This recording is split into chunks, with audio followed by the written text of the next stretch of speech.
சனம் எம்ப்ரே வந்து வீட்டில் போய் அந்த ஃபைலை அன்னைக்கு தெரியாமல் எடுத்துடுவா அப்படின்ற மாதிரி சொல்லியிருப்பாங்க இல்லையா. ஸோ சனம் வந்து எம்ப்ரோவோட வீட்டுக்கு போகிறதுக்காக வந்திருப்பா. எம்ப்ரேயோட வீட்டு வாசல்கிட்ட வந்திருக்கப்ப அவளோட ஃப்ரெண்டு ஐஹான் கால் பண்ணுவா.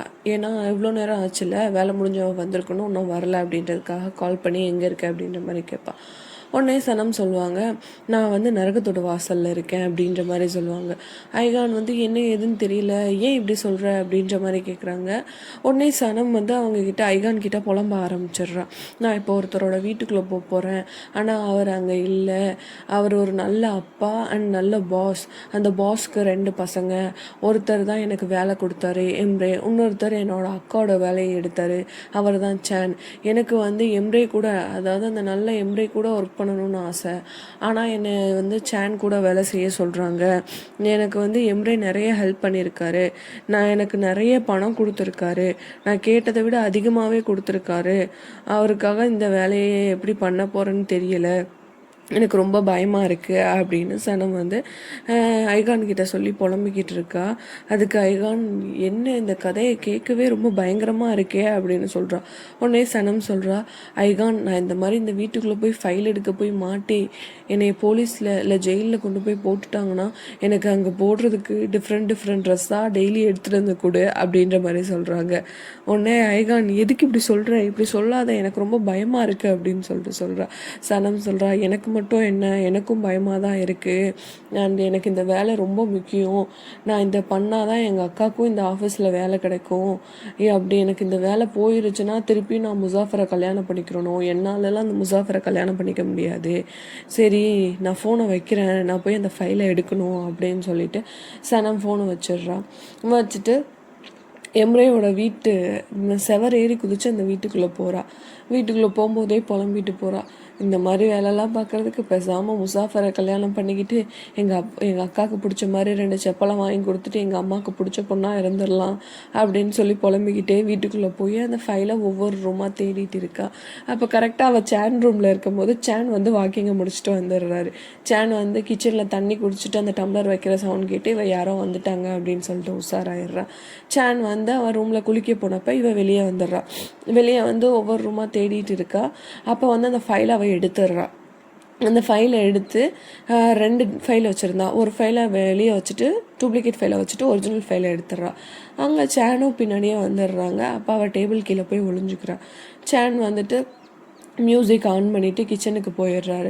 உடனே சனம் வெளியே போகலாம் அப்படின்ற மாதிரி எந்திரிச்சு போகிறா. சேரில் அவள் கால் இடித்து சவுண்டு வந்துடுது. போய் கதவை திறக்க ட்ரை பண்ணா, பட் முடியலை. சேன் வந்து சனமை பிடிச்சி இழுத்துட்டு அவரை பார்க்குறாரு. அவளோட மேலே உள்ள அந்த பர்ஃப்யூம் ஸ்மெல் அவருக்கு வந்துட்டு அன்னைக்கு அவர் கிஸ் பண்ண அதே பொண்ணு மேலே உள்ள ஸ்மெல்லு அண்ட் அந்த ஹைட்டு எல்லாத்தையும் வச்சு இதே ஸ்மெல்லு தான், அப்போ நான் கிஸ் பண்ணது இவதானா அப்படின்ற மாதிரி கன்ஃபார்ம் பண்ணல. ஒரு சின்ன ஒரு இதில் இருக்கார், ஒரு முடிவில் இருக்கார். அப்போ சனம் வந்துட்டு நம்ம சேனை பார்த்து, நீங்கள் என்ன பண்ணுறீங்க இங்கே அப்படின்ற மாதிரி கேட்குறா. அது சேனோட வீடு. அங்கே சனம் வந்துட்டு சேனை பார்த்து கேட்குறா. உடனே சேன், ஒரு நிமிஷம் இரு, மியூசிக்கை ஆஃப் பண்ணிட்டு வரேன் அப்படின்னு சொல்லிட்டு மியூசிக்கை ஆஃப் பண்ணிட்டு வந்துட்டு, இது ஏன் வீடு, இங்கே வந்து நீ இருந்துட்டு என்னைய கேட்குற, நீ எதுக்கு இங்கே வந்த, அதுவும் இந்த நேரத்தில் எதுக்காக வந்த அப்படின்ற மாதிரி கேட்குறாங்க. அதோட எனக்கு ஒரு பொருள் இங்கே இருக்குது, அதை எடுக்க வந்தேன் அப்படின்ற மாதிரி சொல்கிறாங்க. ஆமாம், எப்படி என் வீட்டோட கீ உனக்கு கிடச்சிச்சு அப்படின்னு. எம்ரே தான் கொடுத்தாரு. சரி, என்ன விஷயத்துக்காக வந்தேன், அதை எப்படி நான் உங்ககிட்ட சொல்கிறது, அதை இப்போ உங்ககிட்ட நான் சொல்ல முடியாதே அப்படின்ற மாதிரி சொல்கிறான். இப்போ நீ சொல்ல போறியா இல்லையா அப்படின்ற மாதிரி சேன் சொல்லவும், என்னோடய ஃபியான்ஸே கொடுத்த ரிங்கு வந்துட்டு எம்ரே சாரோட கோட்டில் வச்சுட்டேன் அப்படின்ற மாதிரி சொல்லுவாங்க. அந்த கோட்டில் நீ எப்படி வச்ச அப்படின்ற மாதிரி கேட்குறாங்க. எம்ரே சாரோட கோட்டில் டீ கொட்டிருச்சு, அதை வாஷ் பண்ண கொடுத்துருந்தப்ப நான் அதில் வச்சுருந்தேன், அதை எடுக்க மறந்துட்டேன், அதை எடுக்கிறதுக்காக தான் வந்தேன் அப்படின்ற மாதிரி சொல்கிறான். அப்போ 2 பேருமே போய் எம்ரேயோட ரூமில் பார்க்குறாங்க. அந்த கோட்டில் அந்த அவங்க வந்து எம்ரே ஐலினுக்காக வாங்கி வச்சிருந்த ரிங் இருந்துச்சுல, அந்த பாக்ஸ் இருந்துச்சு. அதை எடுத்துட்டு இவ சனம் அங்கேருந்து போகிறா. போய் கதவை திறக்க ட்ரை பண்ணுறா கேட்டை, பட் திறக்க முடியலை. உடனே என்ன பண்ணுறா, திருப்பியும் அதே மாதிரி ஏறி குதிச்சு போயிடுறா. ஏறி குதிக்கிறப்ப அவளுக்கு முட்டியில் அடிபட்டுருது. சேன் வந்து இந்த பக்கம் கதவை ஓப்பன் பண்ணலாம், இங்கே பாரு, நில்லு அப்படின்ற மாதிரி சொல்கிறாரு. ஆனால் கேட்கல. அவள் அங்கேருந்து ஓடிட்டு எம்ரேக்கு கால் பண்ணி, இந்த மாதிரி நான் உங்கள் அண்ணா கிட்ட இப்படி ஒரு பொய் சொல்லிட்டேன், நீங்களும் அதே மாதிரி பார்த்துக்கிறங்க அப்படின்ற மாதிரி சொல்லிடுறா. சனம் எம்ரே கிட்ட இப்படிலாம் சொல்லிட்டேன்னு சொல்லவும் எம்ரே கேட்குறான், ஏன் அந்த மாதிரி சொன்ன, அந்த ரிங் எனக்கு ரொம்ப முக்கியமான ரிங், அந்த ரிங்கை பத்திரமா வச்சுக்கோ அப்படின்ற மாதிரி சொல்கிறான்.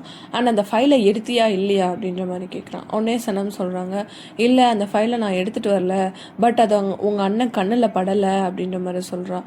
சொல்லவும் என்ன சொல்கிற, எந்த வேலையுமே நீ ஒழுங்காக பண்ண மாட்டியா அப்படின்னு சொல்லிட்டு கேட்குறான். உடனே சனம் சொல்கிறாங்க, உங்கள் வீட்டில் லிவிங் ஏரியாவில் ஒரு ஜார் இருக்குது, அதுக்குள்ளே தான் அந்த ஃபைல் இருக்குது, கண்டிப்பாக அதை உங்கள் அண்ணன் பார்க்க மாட்டாங்க, போய் எடுத்துக்கிறங்க அப்படின்ற மாதிரி சொல்லிட்டு, இனிமேல் இதுக்கு மேலே எனக்கு இந்த மாதிரி வேலையெல்லாம் பண்ண சொல்லாதீங்க, நான்லாம் அந்த மாதிரி வேலை பண்ணுறதுக்கெலாம் தகுதியான வேலையே இல்லை, ப்ளீஸ் என்னை எதுவும் பண்ண சொல்லாதீங்க, என்னால் எதுவும் பண்ண முடியாது, விட்டுருங்க அப்படின்ற மாதிரி சொல்கிறான். அவனே எம்ரே சொல்கிறான், நான் காலையில் பேசுகிறேன் உன்கிட்ட அப்படின்னு சொல்லிட்டு காலை கட் பண்ணிடுறான். அப்போ வந்து சனம் யோசிச்சு பார்க்குறா, நம்மளுக்கு வேலை கன்ஃபார்ம் போயிடும், அப்படி போயிட்டா அப்படின்ற மாதிரி அவள் தான் ரொம்ப கனவு காங்குற பொண்ணுல்ல, கனவு காங்குறா. முசாஃபருக்கும் அவளுக்கும் கல்யாணம் ஆகிட்ட மாதிரி, அவங்களுக்கு குழந்தை இருக்க மாதிரி கனவு காங்குறா. அந்த கனவுல குழந்தைங்க ரொம்ப சவுண்டு போடுற மாதிரி சேட்டை செய்கிற மாதிரி கனவு காங்குறா. அப்படி அவள் கனவு காண்டுட்டு நின்றுட்டு இருக்கப்ப அங்கே அவளோட ஃப்ரெண்டு ஐகான் வந்துட்டு, சன இங்கே என்ன பண்ணுற, என்னாச்சு, உன் காலில் வேற அடிபட்டு இருக்கு, என்ன ஆச்சு அப்படின்ற மாதிரி கேட்குறா. உடனே சனம், நான் உனக்கு எல்லாத்தையுமே சொல்கிறேன், அது ரொம்ப பெரிய கதை அப்படின்ற மாதிரி சொல்லிட்டு அந்த மோதிரத்தை எடுத்துகிட்டு வந்திருப்பா இல்லையா, அந்த மோதிரத்தை ஐகான் கிட்ட காமிச்சு, எனக்கு இப்போ இந்த ஒரு பிரச்சனை வந்துருச்சு அப்படின்ற மாதிரி சொல்லிக்கிட்டு இருக்கா. அப்படி சொல்லிக்கிட்டு இருக்கப்ப பின்னாடி முசாஃபர் அண்ட் முசாஃபரோட அம்மா ஐசன் 2 பேரும் வராங்க. வரவும் சனம் கேட்குறான், நீங்கள் 2 பேரும் என்ன இங்கே என்ன பண்ணிக்கிட்டு இருக்கீங்க அப்படின்னு கேட்குறா. உடனே முசாஃபரோட அம்மா கேட்குறாங்க, அதை நான் கேட்கணும், நீங்கள் என்ன பண்ணிகிட்டு இருக்கீங்க, இது என்ன ட்ரெஸ்ஸு, ஏன் நீ இப்படி இருக்க அப்படின்ற மாதிரி கேட்குறாங்க. உடனே முசாஃபர் சொல்கிறான், அம்மா என் செல்லக்குட்டி வேலைக்கு போகிறா, அதனால தான் இவ்வளோ டயர்டாக இருக்கா, இப்போ நீ வேலைக்கு போய்க்கொடி செல்லும், எனக்கு எந்த பிரச்சனையும் இல்லை, ஆனால் கல்யாணத்துக்கு அப்புறம் நீ வேலைக்கு போகக்கூடாது, வீட்டையும் என்னையும் பார்த்துக்கிட்டு நீ என் கூடயே இருந்துடணும் அப்படின்னு சொல்லவும் சனம் கோவமாயிட்டு, உன்னை நான் கல்யாணம் பண்ணிக்கிறேனுமா, அது யார் சொன்னால், நானும் அவனை கல்யாணம் பண்ணிக்கிற மாட்டேன் அப்படின்ற மாதிரி சனம் சொல்கிறா. உடனே முசாஃபரோட அம்மா, என்ன சொல்கிற நீ, உங்கள் அப்பா எங்களுக்கு வாக்கு கொடுத்துருக்காங்க, உன்னை என் பையனுக்கு கல்யாணம் பண்ணி கொடுக்குறேன் அப்படின்னு சொல்லிட்டு அப்படின்றாங்க. உடனே சனம், நான்லாம் இவனை கல்யாணம் பண்ணிக்கிற முடியாது, எனக்கெலாம் இவனை பிடிக்காது அப்படின்ற மாதிரி. முசாஃபர் சொல்கிறான், அம்மா என் செல்லக்குட்டி டயர்டாக இருக்கா, அதனால் இப்போ இப்படி பேசுகிறாம்மா, நம்ம அப்புறம் பேசிக்கலாம் அப்படின்ற மாதிரி. திருப்பியும் சனம் சொல்கிறான், என்னாலலாம் உன்னை கல்யாணம் பண்ணிக்கிற முடியாது அப்படின்ற மாதிரி. உடனே முசாஃபர் கேட்குறான், அப்போ நம்மளோட 20 வருஷம் பழக்கம் அப்படின்னு, 20 வருஷமாக நம்ம ஃப்ரெண்ட்ஸாக தான் பழகணும், நான் உன்னை லவ் பண்ணுறேன்னு சொன்னேன்னா அப்படின்னு, நான் உன்னை லவ் பண்ணல அப்படின்ற மாதிரி சொல்லலாம். உடனே முசாஃபரோட அம்மா, இங்கே பாத்தியாடா எப்படி பேசுகிறான்னு பாத்தியாடா, இன்னைக்கு இருக்குடா, அவங்க அம்மா கிட்ட போய் இருக்குடா அப்படின்னு சொல்லிட்டு அவங்க அம்மா கிளம்புறாங்க. உடனே முசாஃபர் சொல்கிறான், எல்லாம் கல்யாணத்துக்கு அப்புறம் தான் அம்மாவுக்கும் பொண்டாட்டிக்கு நடுவில் மாட்டிட்டு முழிக்கணும், நான் கல்யாணத்துக்கு முன்னாடியே அவங்க 2 பேர்த்துக்கிட்டையும் மாட்டிட்டு முழிக்கிறேன் அப்படின்னு சொல்லிட்டு சொல்கிறான். உடனே ஐசூன் வந்து அவங்க அம்மாவிட்ட போய் பேச போகிறேன் அப்படின்னு ஓடுறாங்க. பின்னாடியே நம்ம ஐகானும் சனமும் ஓடுறாங்க. இங்கே வந்துட்டு முசாஃபரோட அம்மா ஐசூன் வந்து சனமோட வீட்டு வாசலில் போய் சண்டை பிடிச்சிட்டு இருக்காங்க. அப்போ சனமும் பின்னாடியே வந்துடுறாங்க. உடனே வந்துட்டு முசாஃபர் அம்மா சொல்கிறாங்க, இந்த வந்துட்டான்ல உங்கள் மக அப்படின்ற மாதிரி சொல்கிறாங்க. அப்போ சனமோட அப்பா வந்து சனம் காலில் அடிபட்டுருக்கிறத பார்த்துட்டு என்னமாச்சு அப்படின்ற மாதிரி கேட்குறாங்க. உடனே முசாஃபரோட அம்மா ஐசூன் வந்துட்டு, நடிக்காதீங்க, இங்கே பதில் சொல்லுங்கள், ரொம்ப நாடகம் பண்ணாதீங்க அப்படின்ற மாதிரி சொல்கிறாங்க. உடனே சனமோட அம்மா கோவம் வந்து சனமோட அம்மா அண்ட் ஐசூன் 2 பேருமே மாறி மாறி பேசி 2 பேருமே சண்டை போட ஆரம்பிச்சிடுறாங்க. நீ கேவலமான ஃபேமிலி, நீ கேவலமான ஃபேமிலி அப்படின்னு சொல்லிட்டு. அண்ட் வந்துட்டு அப்போ உங்கள் முசாஃபரோட அம்மா கேட்குறாங்க, அப்படி உன் மகனுக்கு கட்டி கொடுக்க விருப்பம் இல்லைன்னா அப்புறம் எதுக்கு என்னை உங்கள் வீட்டுக்கு வர சொன்னேன் அப்படின்னு சொல்லிட்டு. அப்போ உடனே சனமோட அம்மா சொல்கிறாங்க, நானா வர சொன்னேன், நீ தானே கால் பண்ணி வரவான்னு கேட்டேன், அதனால நான் வர சொன்னேன், என் மகளுக்கு உன் மகனுக்கு கட்டி கொடுக்குவானா, உன் மகனை பாரு எப்படி இருக்கான்னு, அவன் தான் என் பொண்ணு பின்னாடி நாய் மாதிரி சுற்றுறான், அவனுக்கெலாம் என் பொண்ணை கல்யாணம் பண்ணி கொடுக்க முடியாது அப்படின்ற மாதிரி சொல்லிடுறாங்க. சொல்லிவிட்டு இப்படி 2 பேருமே சண்டை பிடிச்சிட்டு இருக்கும்போது சனமோட அப்பா சேர்ந்து 2 பேரும் நிறுத்துங்க, போங்க, எல்லாரும் நம்மளை பார்க்குறாங்க அப்படின்ற மாதிரி சொல்கிறாங்க. உடனே சனமோட அம்மா, நல்லா பார்க்கட்டும், இந்த கேடுகிட்ட ஃபேமிலி எப்படிப்பட்ட ஃபேமிலின்னு நல்லா பார்க்கட்டும் அப்படின்ற மாதிரி சொல்லிட்டு இருக்காங்க. அப்படி சொல்லிவிட்டு அவங்க எல்லோரும் வீட்டுக்குள்ளே போயிடுறாங்க. அட் த சேம் டைம் இங்கே சேன் காமிக்கிறாங்க. சேன் வந்து பேஸ்கெட் பால் விளாண்டுட்ருக்காரு. அப்போ எம்ரே எங்கள் வீட்டுக்கு வராங்க. எம்ரே கிட்ட சேன் கேட்குறாங்க, எதுக்கு முன்ன பின்ன தெரியாத பொண்ணுக்கிட்டேலாம் நீ வீட்டோட சாவியை கொடுக்குற அப்படின்னு சொல்லிட்டு சொல்கிறாங்க. அப்போ எம்ரே கேட்குறாரு, அப்போ அந்த பொண்ணை தானே நீங்கள் நம்பணும்னு சொன்னீங்க, அவளை தானே ஆஃபீஸில் எல்லா இதுவும் பண்ணணும்னு சொல்லியிருக்கீங்க அப்படின்னு.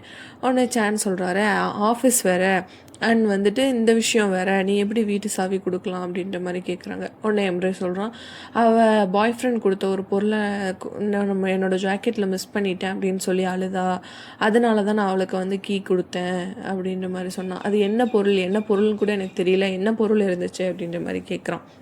உடனே சேன் சொல்கிறாங்க, அது ஒரு ரிங்கு, ஆனால் வந்துட்டு அந்த ரிங்கு ரொம்ப காஸ்ட்லியாக இருந்துச்சு, எப்படி அவளுக்கு அது கிடைக்கும் அப்படின்ற மாதிரி கேட்குறான். உடனே எம்ரே சொல்கிறான், அவள் ரொம்ப அழகாக இருக்காள்ல, அவளோட பாய் ஃப்ரெண்ட் கொஞ்சம் பணக்காரனாக இருக்கலாம், அதனால் அந்த மாதிரி வாங்கியிருக்கலாம், அவங்களோட இது எதுக்கு நம்மளுக்கு அப்படின்னு சொல்லிட்டு அண்ணனும் தம்பியும் சேர்ந்து பேஸ்கெட் பால் விளையாட ஆரம்பிக்கிறாங்க. அப்படி விளாண்டுட்டு இருக்கும்போதே எம்ரே, போதும்ண்ணா எனக்கு டயர்டாக இருக்குது, நான் போகிறேன் அப்படின்னு சொல்லிட்டு உள்ளே வந்து சனம் சொன்னா இல்லையா, லிவிங் ஏரியாவில் இருக்க ஒரு ஜாரில் அந்த ஃபைலை போட்டு வச்சுருக்கேன் அப்படின்னு சொல்லிட்டு அந்த ஃபைலை எடுக்கிறதுக்காக வந்து அந்த ஃபைலையும் எடுத்து வச்சிடுறான். வச்சதோட இந்த பக்கம் நம்ம சனமோட ஃபேமிலி காமிக்கிறாங்க. சனமோட அப்பாவுக்கு ப்ரெஷர் ரொம்ப அதிகமாகிடுச்சு. சனமோட அப்பா வந்துட்டு அவங்க அம்மாவை மைக்கூபேவை திட்டிகிட்டே இருக்காங்க. கூட லைலா அண்ட் சனம் 2 பேருமே சேர்ந்து திட்டுறாங்க. திட்டிகிட்டு இருக்கும்போது பார்த்தா ரொம்ப நேரமாக சவுண்டே வரல. திரும்பி பார்த்தா சனமோட அம்மா கோவமாக உட்காந்துருக்காங்க. அவங்க கோவமாக இருந்தால் யாருக்கிட்டேயுமே பேச மாட்டாங்க, சைகையில் மட்டும்தான் பேசுவாங்க. அவங்க வாயவே திறக்கல, கோவமாக உட்காந்துருக்காங்க. எல்லாம் பார்த்துட்டு, ஐயோ அப்பா அம்மா கோவமாக இருக்காங்க அப்படின்ற மாதிரி சொல்லி பேசிகிட்டு இருக்காங்க.